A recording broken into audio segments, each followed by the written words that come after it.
কয়টা বাজে? 2:07। তোর আমি কয়বার ফোন দিচ্ছি, ফোন ধরস নাই কেন? আরে আজকে তো হাট জমজমাচ্ছি, ফোন হাতে নেওয়ার সুযোগ পাই নাই। তোর কাছে হাট বড় না বউ বড়? কিসের মধ্যে কি? হাটে গরু ঘরে বউ, হাটের জায়গায় বউ বউয়ের জায়গায়। আজকা থেকে তোর গরুর দালালি বন্ধ। এই তোর না কিছু দালালি বলবি না, ইট ইজ ব্রোকার। সম্মান দিয়ে কথা বল। সেটা আবার কি? সেটা আমার বিজনেস নাম, বুঝছস? আর বলবি না। আজকে থেকে তোর এই বিজনেস বন্ধ। কালকে সকাল থেকে তুই মামার ভাতের হোটেলে যা চাকরি করবি। আমি একজন বিজনেস মানুষ, আমি ভাতের হোটেলে চাকরি করবো কেন? আমার অপরাধ কি?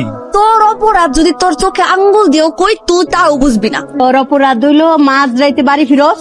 তাই বিজনেস বাণিজ্য করবো না? সারা জীবন তো আমি এভাবেই চলছি। তো সারা জীবন তো এমনিই চলতি, আমারে বিয়া করছিস কে? তোরে বিয়া করছি কারণ আই লাভ ইউ, এই জন্য একবার বুঝার চেষ্টা কর পূর্ণিমা। পূর্ণিমা আজকের মতো মাফ করে দে। দে। তো সেগুলোই তো করতেছি, সবসময় তো খালি মাফি করি আমি। আজকেও একটু মাফ কর। আচ্ছা আয়, হাত মুখ ধুয়ে আয়, আমি চুলায় খাওয়ান গরম করতেছি।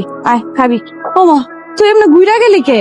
আয় খাবি তো, কইলাম তো আজকে মাফ করে দিছি। আয়। আম্মা খাইলে আসছি। খাইয়া আসছস মানে? তাহলে আমি রাঁধছি কাল লিগা, রাত 2:07 পর্যন্ত আমি কাল লিগা অপেক্ষা করতেছি খাওন লইয়া। এই খাওনটি খাইবো কেডা? বাজান কষ্ট মষ্ট করে একটা খেয়ে ফেলা। টিন টিন করতেছে খামন দিয়া, গলা পর্যন্ত খাইছি, আর একটু খাইলে বমি করে দিবি। তাহলে বমি কর, তুই বমি কইরা ভাষায় ফেল, আর রাত কইরা আছেন পরিষ্কার করব। তাও আমার রান্ধন তোর খাইয়া তারপর ঘুমাই তুইব। আয়। আমি তোমার পোলা না? যখন বিয়ে করার জন্য ফালাইতেছিলাম তখন আমার ঠেকাও নাই কেন? ঠেকাইলে তো তুই বাদামেই থাকতি। চাবা গরুর মতো চাবাইতাছস কেন? মনে হইতেছে গরুর মতো জাবর কাটতাছস কি না?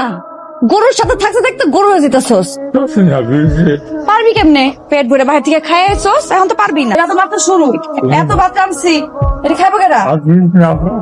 ভাত তো তোর লেগেই রাঁধছি। তো বমি কর, তোর তো নিষেধ করি নাই, তোরে তো আমি পারমিশন দিছি, তুই বমি করতে পারবি। খা। কি করবি না? মনে থাকবো, বুঝিস? আচ্ছা যা, আজকে মাফ করে দিলাম। তুমি খাইছো না খাবি? খামু না হন।